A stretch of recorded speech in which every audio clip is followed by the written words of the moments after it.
C'est- Bah alors, on se fait taper finalement.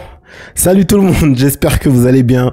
On se retrouve aujourd'hui pour débriefer le match, la finale de Coupe du Monde des clubs entre Chelsea et le Paris Saint-Germain. Un match franchement qui a été incroyable, hein. Un très très beau match à voir. J'ai aimé voir jouer. Chelsea, ça joue super bien. Et on avait hâte de voir ce match, hein. On disait que ça allait être assez simple, entre guillemets, pour le PSG. Mais ils se sont fait rouler dessus aujourd'hui. Le PSG, vous inquiétez pas, j'arrive. Laissez-moi d'abord parler de Chelsea, cette équipe. On pourra dire ce qu'on veut, franchement, cette équipe, hein. Elle fait ce que personne n'a jamais fait. En fait, elle gagne, elle est faite pour gagner des coupes. Enfin, c'est un club de fous, en fait. Ils ont ça dans l'ADN. Ils ont gagné toutes les compétitions dans lesquelles ils ont participé. Conference League, Europa League, Ligue des Champions, même les ligues à l'ancienne. Maintenant aussi Coupe du Monde des clubs. Franchement, tu crées n'importe quel truc, même Copa Libertadores, tu les mets là-bas, ils vont gagner. Ce club-là, au moins une fois, ils ont un trophée. Sur tous les trophées, c'est un truc de fou. Ce club, c'est incroyable. On pourra dire ce qu'on veut. Chelsea, là, le club, il est incroyable. Les joueurs, l'équipe, elle est assez jeune. Franchement, t'as des joueurs. Cole Palmer, le match qu'il fait aujourd'hui, incroyable. Première mi-temps surtout, hein, parce que ça s'est un peu plus calmé en deuxième mi-temps. Mais la première mi-temps qu'il fait, bah, voyez Cole Palmer, là, le rôle qu'il a, c'est le rôle qu'on aimerait que Daniel Mo ait au Barça, l'impact on aimerait que Daniel Mo ait cet impact-là au Barça dans les grands matchs. Le match de Cole Palmer, il est juste incroyable. Mais vraiment, le joueur qui m'a le plus surpris, même si je savais que c'était un crack chez Chelsea, franchement, c'est Caicedo. Caicedo, c'est une poulpe, en fait. Il te récupère des ballons. En plus, il a une manière de défendre sur les ballons. C'est incroyable. J'aime trop comment il défend. Il défend avec son corps comme ça. Il est super intelligent. Et vous avez vu, hein, comme quoi, au foot, parfois, il faut avoir de la patience. Parce que sa première saison à Chelsea, on se souvient, ses premiers matchs, il avait pris carton rouge, il faisait des erreurs. Ça commençait à dire que c'était un flop, que c'était un mauvais joueur. Vous voyez ça peut conditionner toute une carrière d'un joueur. Parce que si à ce moment-là, il avait perdu confiance en lui et il n'avait pas retrouvé son niveau, bah, t'aurais fait quoi? Il serait parti de club en club peut-être. Mais voilà, Chelsea a su être patient avec son projet. Et regardez où ils en sont aujourd'hui. Ils sont qualifiés en Ligue des Champions. Ils vont être chiants à jouer, hein. L'année prochaine, ils vont être chiants à jouer. Et aussi, leur attaquant, leur numéro 9, João Pedro. Incroyable, franchement très très bon. Nicolas Jackson, il a du souci à se faire, mais vraiment je vous dis Caicedo, le match qu'il te fait aujourd'hui à la récupération, il est juste incroyable. Ce jour-là, il se place trop bien, franchement. Faut le voir, juste son jeu sans ballon aussi, comment il se place pour gêner la relance des Parisiens. Il a éteint le milieu parisien. C'est juste un truc de fou. On n'a pas vu Joao Neves, on n'a pas vu comment il s'appelle, Fabien Ruiz. Franchement, on les a pratiquement pas vus. Vitinha, il est un peu plus sorti du lot, mais le match de Caicedo, franchement, XXL. C'est Cole Palmer qui a pris l'homme du match, mais Caicedo, son match, il a été très très bon.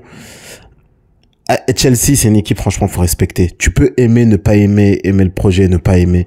Mais vraiment, l'équipe, faut respecter. Ça gagne absolument tous les trophées. Et petite mention sur l'arbitrage. Pour une fois, l'arbitrage, il a pas été en défaveur du PSG parce qu'il faut le dire, hein. Franchement, eux, avec l'arbitrage, ils ont vraiment pas de chance. À chaque fois que ça joue, l'arbitre, même contre le Bayern, c'était compliqué. Souvent, c'est comme ça. Même contre le Real, il y a eu quelques situations. On n'en a pas parlé parce que ils se sont fait écraser le Real Madrid. Mais il y a eu des situations où tu te dis, voilà. Mais aujourd'hui, franchement, l'arbitrage, il a été plutôt clément.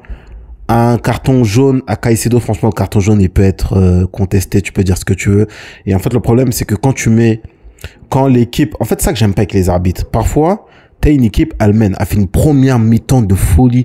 Il se déploie, il se tue. Et t'as l'arbitre, il est là, il te met des cartons à cette équipe-là qui est super agressive, mais pas des cartons justifiés, en fait. Moi, je trouve ça, c'est dommage. Parce qu'après, ça conditionne tout le match. T'as le joueur, il sait qu'il a un carton jaune, il va pas faire les mêmes interventions. Donc ça, je trouve que c'est assez dommage. On a fini avec Chelsea. Maintenant, les fans du PSG, là. Bah alors. Comment ça fait? Me sortez aucune excuse, me parlez pas de fatigue. Parce que quand on a perdu contre l'Inter, qu'est-ce que ça disait? Ouais, vous avez perdu contre l'Inter, vous avez mis 4-5-0 en finale de Ligue des Champions.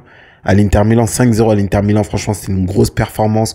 Nous, quand on disait qu'on n'avait pas l'équipe type, là, ils vont dire quoi? Ils vont dire ils sont fatigués, ils ont pas Pacho, et nanani, ils ont des absents. On a joué l'Inter Milan, on a eu des absents aussi.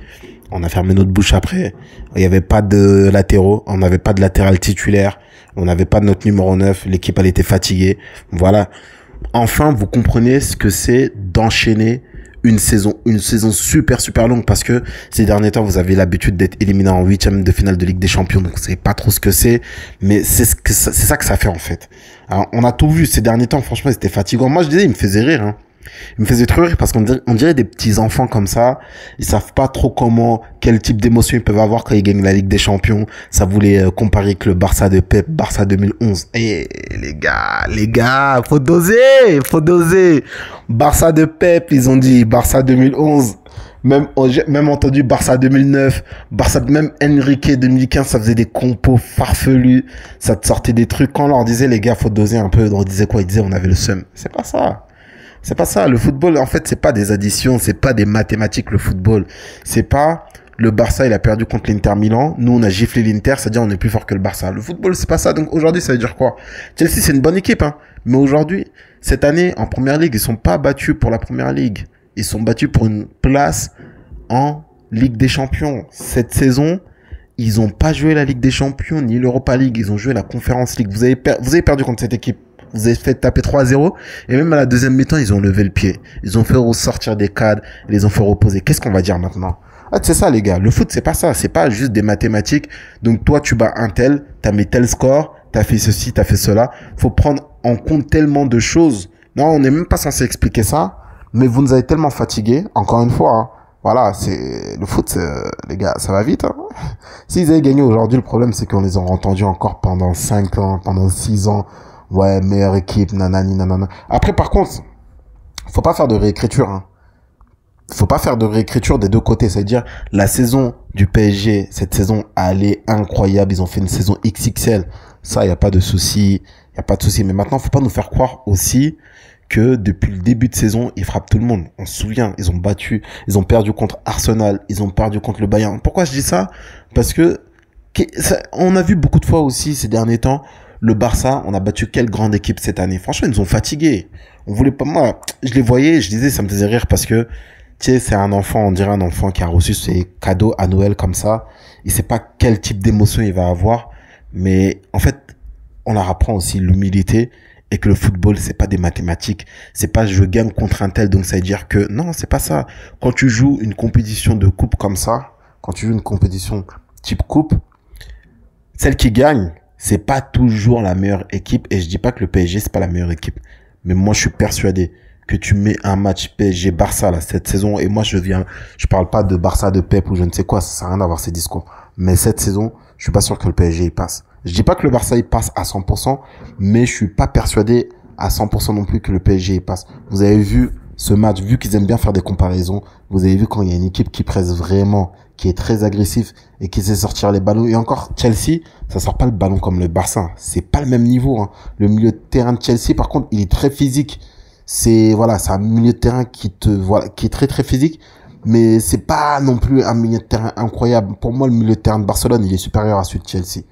Le joueur qui fait toute la différence à Chelsea, c'est Caicedo. Son impact physique, il est juste incroyable. Mais les gars, le football, c'est pas ça. Donc maintenant, la saison, elle est terminée. Ok? Vous allez pouvoir vous reposer, comme tout le monde, et on va discuter la saison prochaine. Un petit mot avant que j'oublie, hein.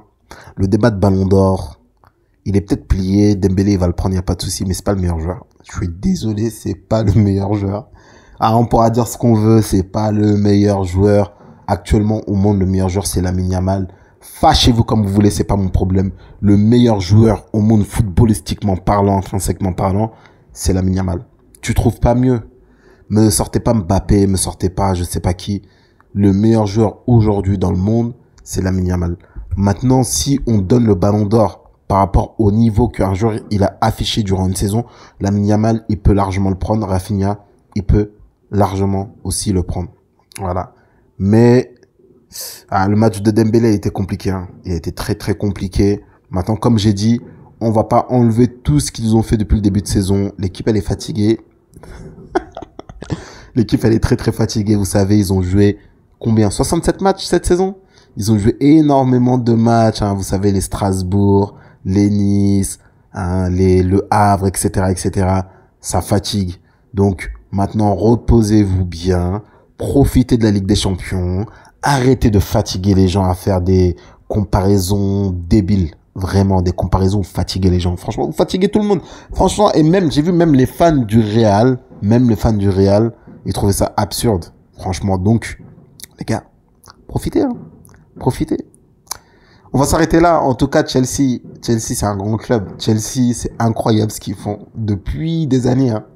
Ils ont tout gagné. Et là, cette saison, j'ai hâte de voir ce que ça a donné en Première Ligue. C'est incroyable. Moi, je vais suivre. Parce que déjà, non, il va y avoir qui? Je sais pas si vous entendez, il y a les feux d'artifice, là. On est le 13. Ça s'arrête pas, là. Depuis 23 heures, ça s'arrête pas. Si ça fait trop de bruit. Ah, les gars. Ah, bah voilà, comme par hasard, ça s'est arrêté, là. En tout cas, Chelsea, très fort. Très, très fort.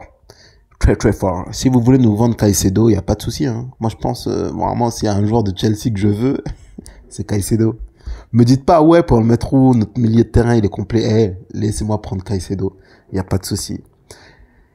Ah oui, John Neves, il t'est arrivé quoi? T'as pété un câble ou pas? D'où on tire les cheveux comme ça? Cucurella, quand même, c'est un joueur, il est spécial quand même, hein. Parce que c'est pas le meilleur latéral gauche, meilleur du monde. Mais par contre, dans les grands matchs, il répond présent. Franchement, ce joueur-là, c'est une énigme. Sur toute une saison, je vais pas le trouver incroyable. Tu vois, je vais en trouver 1000, des Baldé, des Nuno Mendes. Mais par contre, sur un match, quand c'est les matchs, il compte vraiment. Ah, il répond présent. Franchement, c'est une énigme. En plus, il aime bien faire sortir les joueurs de leur match. Nuno Mendes, hein, t'as fauté, il faut pas tirer les cheveux des gens comme ça, mais ça va pas ou quoi? Vraiment, ça va pas du tout, là. Bon, les gars, on va s'arrêter là. En tout cas, c'était un très, très beau match à voir. J'espère que vous avez aimé la vidéo. Si c'est le cas, n'hésitez pas à liker, à vous abonner et à commenter aussi, tout simplement. Très, très important pour le développement de la chaîne, hein. Franchement, très, très important. Sur ce, moi, je vous dis à très bientôt. Profitez. Le Barça revient, le football revient. Là, on va être en pré-saison. Ça va être incroyable. J'ai tellement hâte. Allez, les gars. Ciao, ciao. Passez une bonne soirée.